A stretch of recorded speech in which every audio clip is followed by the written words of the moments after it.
I always tell people when you are wanting to keep real estate, remember that you are, in essence, buying or inheriting, I should say, a business.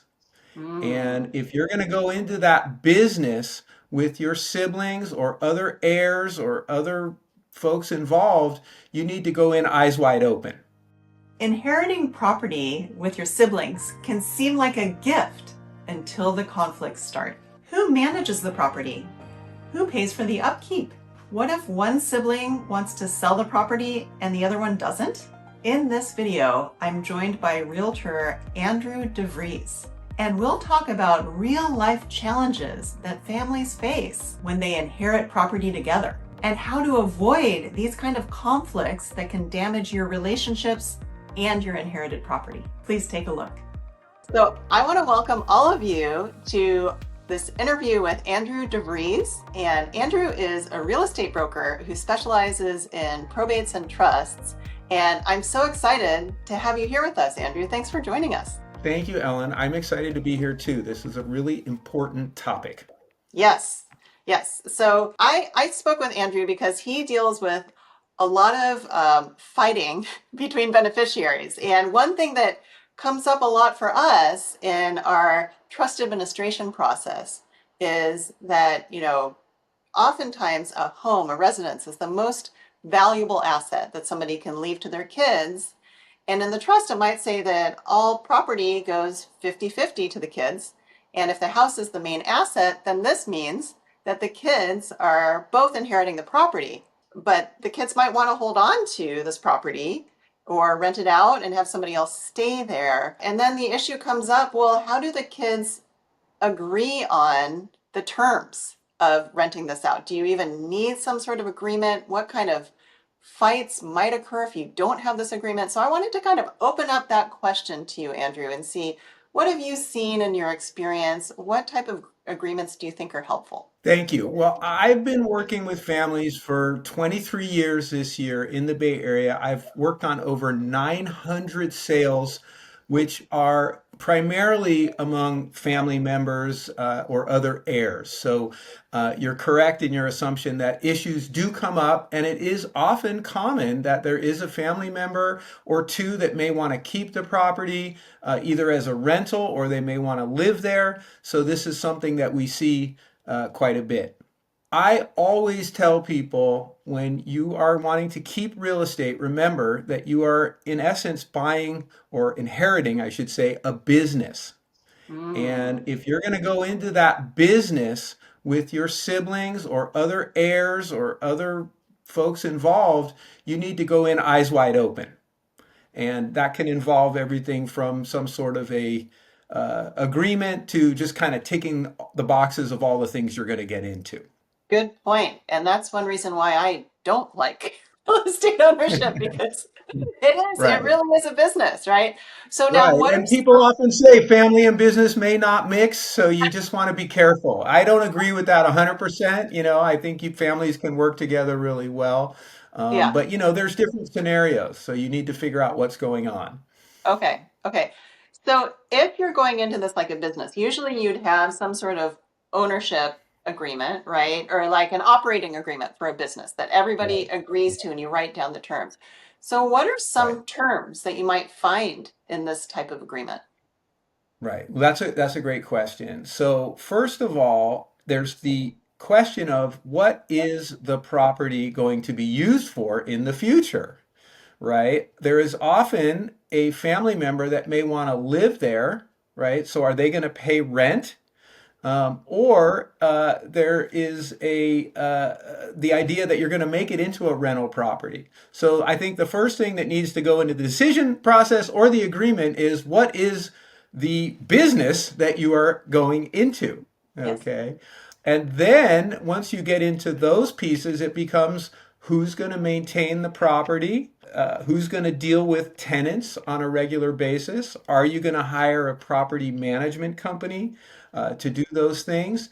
And then there's longer term, which almost fall into estate planning category issues like what happens when somebody wants to sell their piece of the property? Or what happens when they die, right? Does this then new ownership get inherited by their children? So those are just some of the high level things to think about. That's not even getting into the day to day running of the property. Yes, yes. And one situation I see a lot is, our firm specializes in special needs planning. And so a lot of times Yeah. we'll have, mom living with a disabled son, and she wants disabled son to remain in the house and all the other siblings to kind of contribute to this to keep the son in the house. But is that really financially feasible? What might that look like? What happens if the son needs to move out, right? So I'd imagine that could get pretty complicated, don't you think?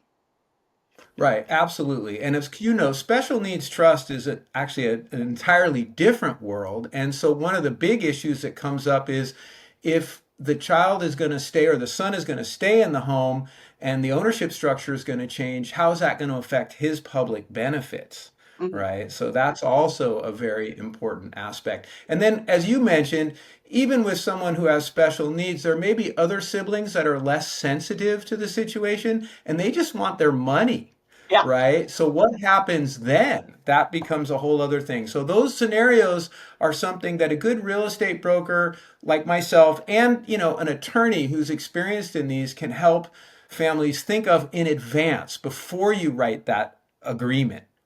yeah. Good idea. Yeah.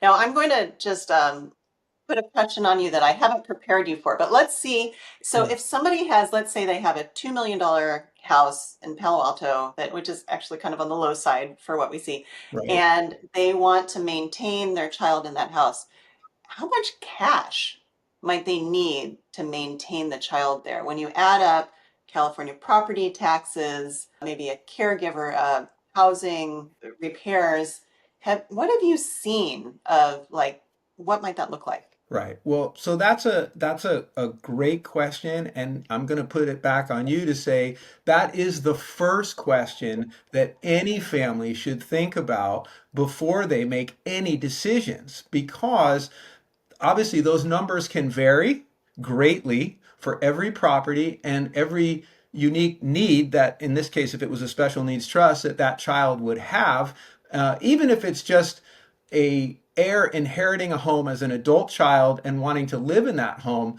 they need to calculate all those costs because one of the big things that happened now with Prop 19 is that there's a good chance when a owner passes away and a child moves into the house, there's a good chance if the property was a rental property or other things, it's going to be reassessed at a higher tax basis. Okay. So you need to make sure that there are ample funds to cover this in the long term. Owning real estate is expensive, even if there's no mortgage.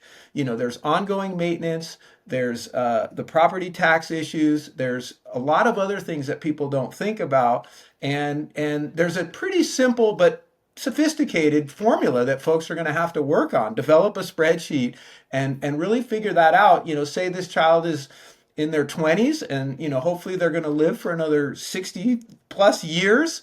What are the costs going to be involved in that, and how's that going to work out? It is a very complicated process, and I always make sure that people don't just let emotions take over in this decision, because obviously everybody wants to stay in their family home, everybody wants their child to stay in a home and be safe, but in the long run it may or may not be feasible, and that's a That's very right. important calculus. Yeah. Exactly. And I say, shout it out loud for the people in the back because this comes up so much.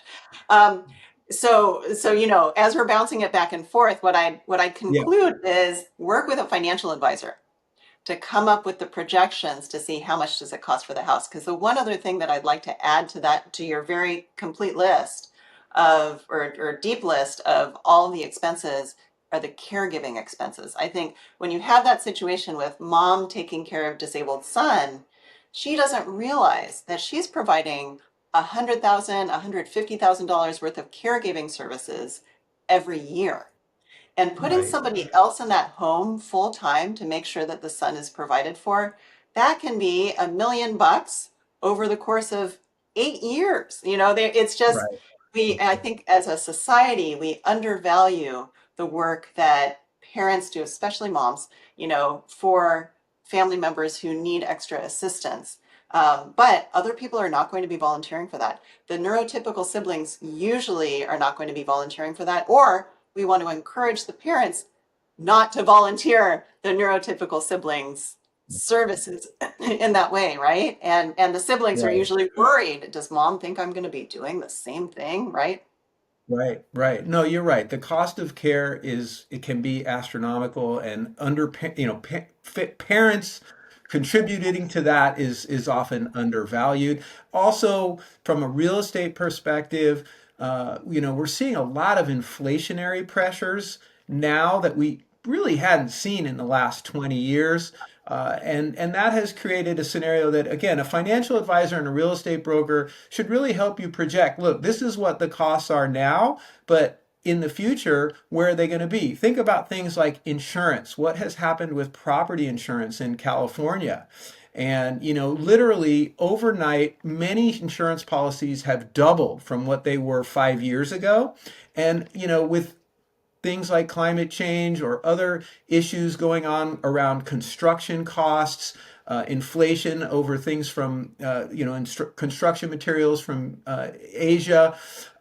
These are projected to only get more expensive. So those kind of calculations are very important Yeah. for the long run. I don't want to scare people because I still think if you can, especially in special needs, if you can purchase a property or the family can purchase a property and provide that long-term housing for their child, it is one of the most valuable and important things I think families can do. I have a son with special needs, so I this is near and dear to my own heart. And at the same time, though, people have to go into it with like I said, thinking a little bit like a business as well. Yeah. Yeah. So true. Yeah, I'm thinking about like even I had to start getting flood insurance a few years ago. And I mean, I'm close to a bay that doesn't really flood. I mean, knock on wood, right? Right. We Right, don't know, right. but all of a sudden now I need flood insurance. Like what? So it's so true. Like taking a look ahead, I think we like to hope for the best, but we plan for the worst in our situations, Right. right? Right, right, right. No, and as a follow-on to that, I've also seen construction costs pretty much double in the last 20 years as well. There's projects that I did 20 years ago in real estate that now, if I calculate those same projects, I'm thinking of, just kitchen remodels, bathroom remodels, installing roofs, things that we all kind of want to do over time. Those are all pretty much double what they were 20 years ago. And that's partially, inflation. Obviously, that's partially the present value of money now, but people need to really understand that as well. I often work with families where we're going to sell the property, and I say, it's a great property, but it has, for instance, a dated kitchen, and so I say, as a fiduciary, you should not get into kitchen remodels, but you should factor that into the price that the next owners, that when the buyers walk in there, they're going to check off a box that says, 40-year-old kitchen, it's going to cost me X to purchase it. And I say to the family, you need to calculate in the Bay Area, particularly, you're in the peninsula, a minimum of $50,000 and probably 75 to 100 because that's what people want in a kitchen now. And family members who are not involved in remodeling or haven't done it in many years or don't live in the Bay Area, which is one of the most expensive places in the country, they say to me, "You're kidding me, $50,000 or 100?" And I say, "Yes." And they go, "I could remodel my whole house for that in Right. Iowa." We have a tendency as humans to kind of undervalue what we think the cost of things are going to be. At the same time, humans tend to overvalue things they own. Okay, so Yeah. that same family in Iowa will say, "Wait, why is my house that I'm inheriting in Concord only worth $750,000 when I think everything in California should be over $1 million?" So it's an interesting phenomenon with families. Gotcha. Well, you must see so many things. And so Andrew, so you specialize in selling houses and also do you also help people who are looking to buy houses as well? Yes, but primarily only in special needs trusts. My whole business is predicated on helping families with trust, estates, and conservatorships, and special needs scenarios. So the only purchasing I do is, again, when a family has, likely had some sort of settlement, and as part of that, they're able to purchase a property out of a special needs trust, for the long-term care of a beneficiary. Great. Well, what an amazing specialty. And so I want to send all of my clients your way if you have some sort of real estate issue that's connected with trust administration or a probate, something needs to be sold. Andrew will have your contact information at the bottom.